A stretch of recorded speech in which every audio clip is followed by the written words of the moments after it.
Boker Tov. Dans le Mishkan, on avait le Kodesh HaKodashim. On avait l'arche.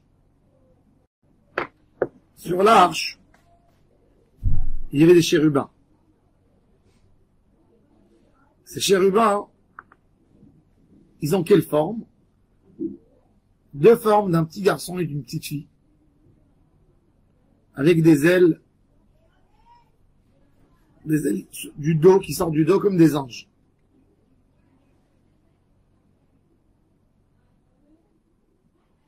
Et c'est pour ça que ça s'appelle Kérouvim. Le Ké, c'est un Kaf Adimayon, c'est pas du nom. Chérubin, le Kaf des Kérouvim en hébreu, ça appartient pas au mot. Parce que le mot, en fait, c'est Roubim. Roubim. Roubim, c'est des enfants. Roubia. Ravia, c'est un enfant. Et le Kérouvim, comme des enfants. Donc, Kérouvim. C'est pour ça que toujours, on est obligé, tu peux pas dire Kérouvim. Tu dois dire Kérouvim. Oui, c'est un, à part que c'est un Kaf de Rosh Mila. Mais, Beget Kefet de Rosh Mila, c'est toujours Dagouche. Mais, même dans le nom, Kérouvim. Kérouvim. Et c'est quoi cette idée? Ça représente quoi? Vadaï que tout ce que Kadosh Baruch Hu a fait dans le Mishkan, ça a une signification pour nous. Quelle est la signification des Kérouvim? Les Goïms, quand ils ont vu ça, ces Kérouvim, ils se sont moqués de l'âme Israël. Ils ont dit, regardez comment ils sont bizarres, ces Juifs. Leur bon Dieu, il a dit, vous n'allez pas avoir aucune image. Vous n'allez pas avoir aucune statue. Les Juifs ignorent les statues, les images, les dessins dans leur synagogue. Et dans leur endroit le plus kadosh, vous avez un garçon et une petite fille en face un de l'autre. Et quand ils sont rentrés pour prendre l'arche, s'il y avait une forme d'arche dans le second, même qui a été caché, ils ont mis une copie, et les chérubins étaient enlacés.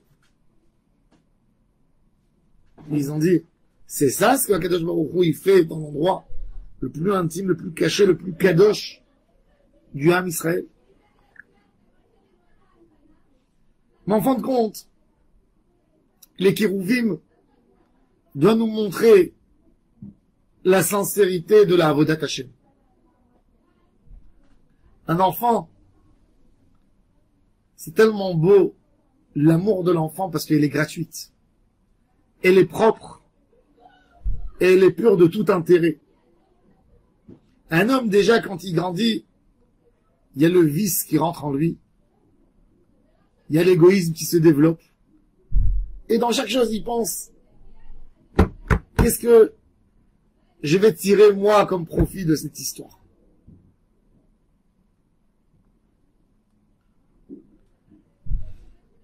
Le Kodesh HaKodashim, dans le mot Kodesh HaKodashim, c'est Yehoud Sheba Yehudim. Si on voudrait le traduire en hébreu simple, Kadosh, c'est Meyuhad. L'unité d'Hachem, c'est Kadosh, c'est Kedusha. Kadosh Baruch Hu, il veut s'unir avec nous. Kodesh HaKodashim, c'est l'union de l'union avec le Ham Israël. Et Kadosh Baruch Hu nous dit, Ahavat Olam, Ahavtich. C'est de ce texte qu'on dit, nous, le soir. Il y avait un débat dans la Gemara entre Chachamim. Et notre Chacham, est-ce qu'il fallait dire Ahava Rabba Avtanu Adonai Elohenu ou Ahavat Olam? Chachamim, ils ont dit Ahavat Olam sur ce pasouk. Ahavat Olam Ahavtir. Ahavat Olam, c'est un amour qui remplit tout. Un amour qui ne dépend pas de quoi que ce soit. Vous pouvez voir même des gens mariés, ils disent on avait un grand amour. Et tu dis il est où maintenant? Ah, il est parti. Qu'est-ce que ça veut dire? L'amour est parti? Comment il peut partir? Je te dis oui. Chaque chose arrive à terme. C'est vrai. Quand l'homme, dans son objectif, il a voulu quelque chose d'autre. Il a voulu passer un moment sympa. Il a voulu passer 2, 3, 4, 5, 6 ans. Mais quand quelqu'un, il a décidé de s'unir, ça peut pas être périmé, ça peut pas partir.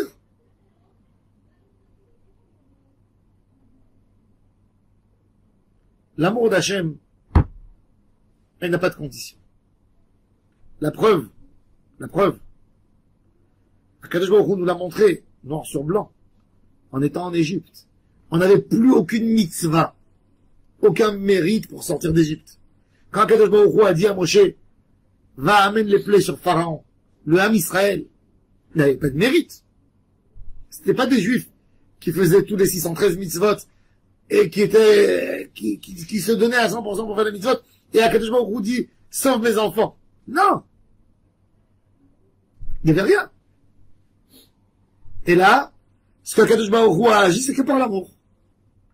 Par le Ahavat Olam Ahavtir. L'amour d'Akadosh Baruch Hu avec Am Israël, elle est tellement profonde que même quand on est puni, ça met pas en cause l'amour d'Hachem.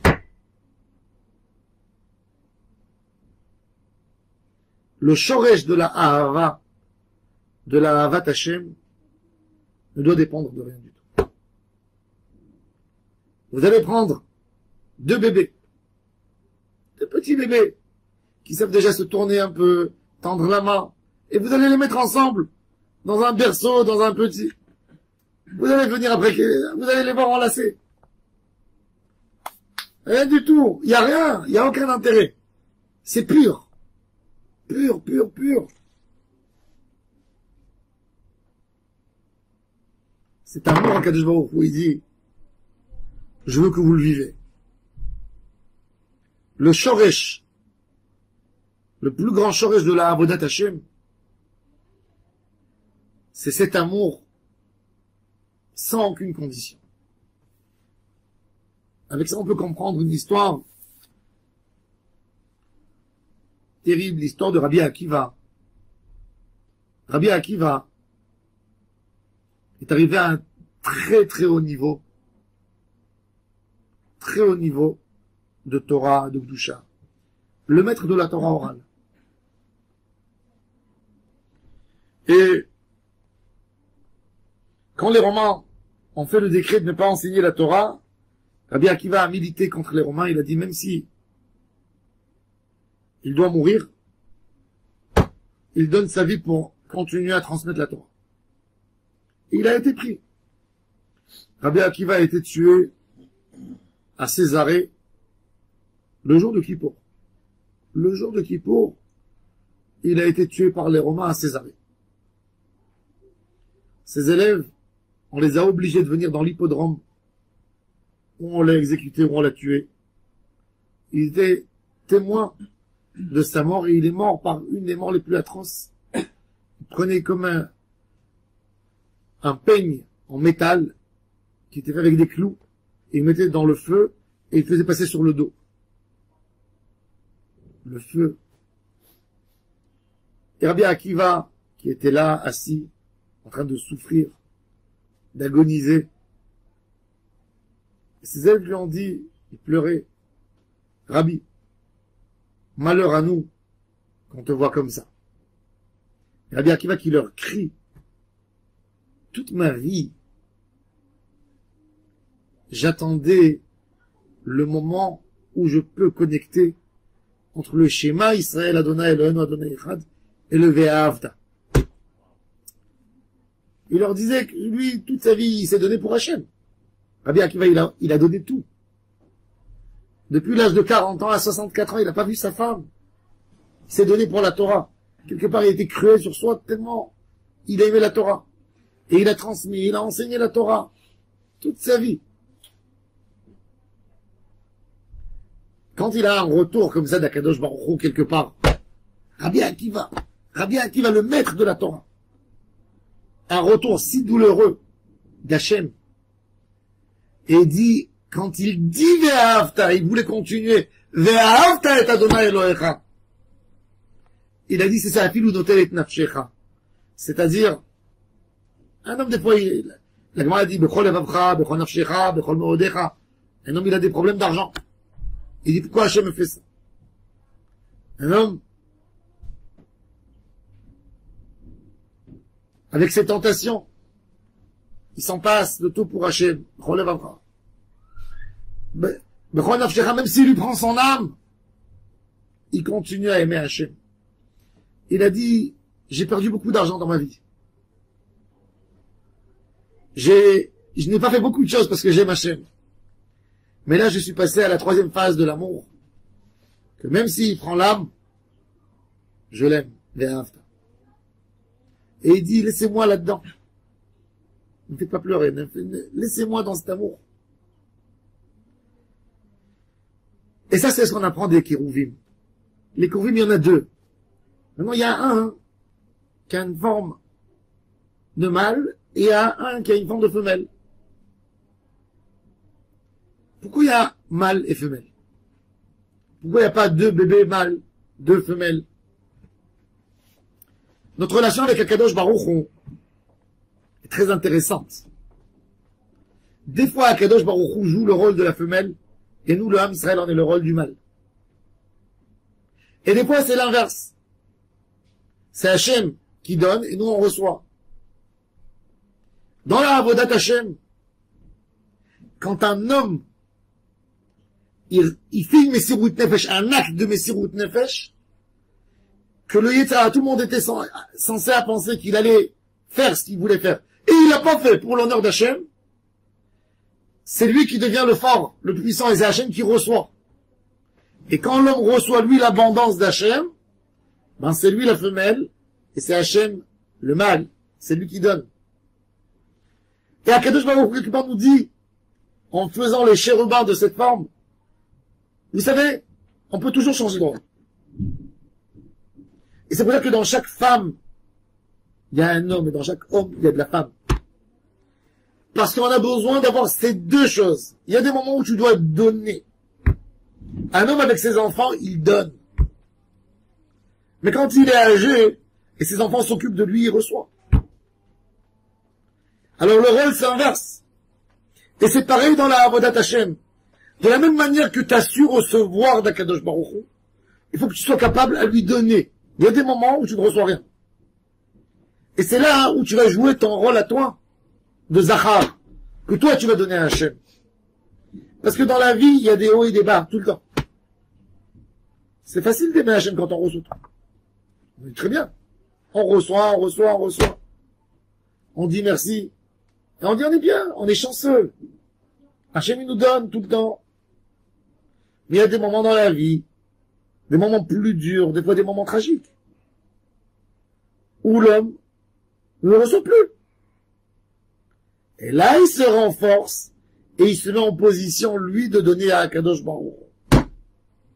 Ça, c'est les chérubins. Ça, c'est les kérouvim. Dans la vie de couple, c'est pareil. Des fois, le mari, il est bien, il a une belle parnassa. Sa femme, il la gâte, il donne. Et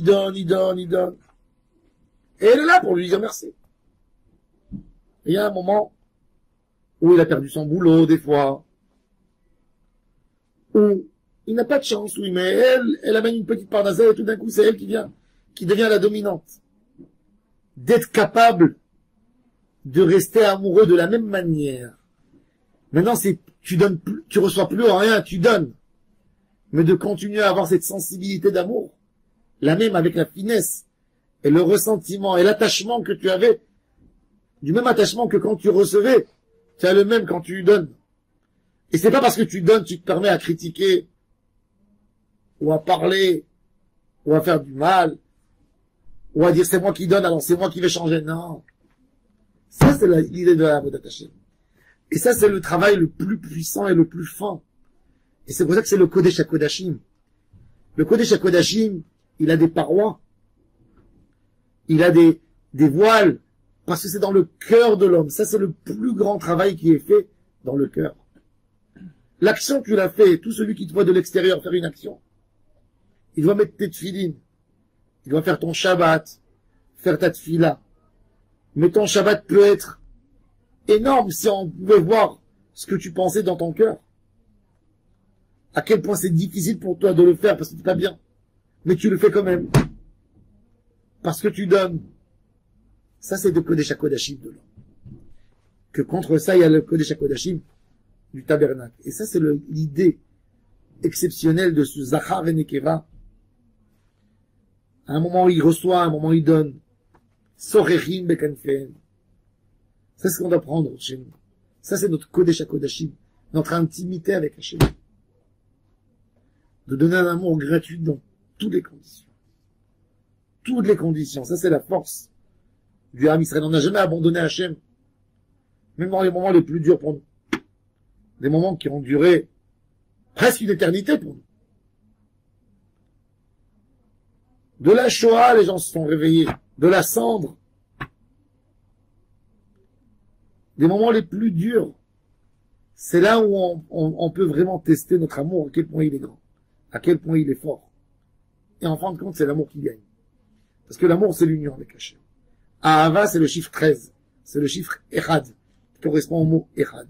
C'est la Achdout avec Akadosh Baruch Hu, que des fois on doit être content sur les épreuves parce qu'elle nous montre à quel point on est machin.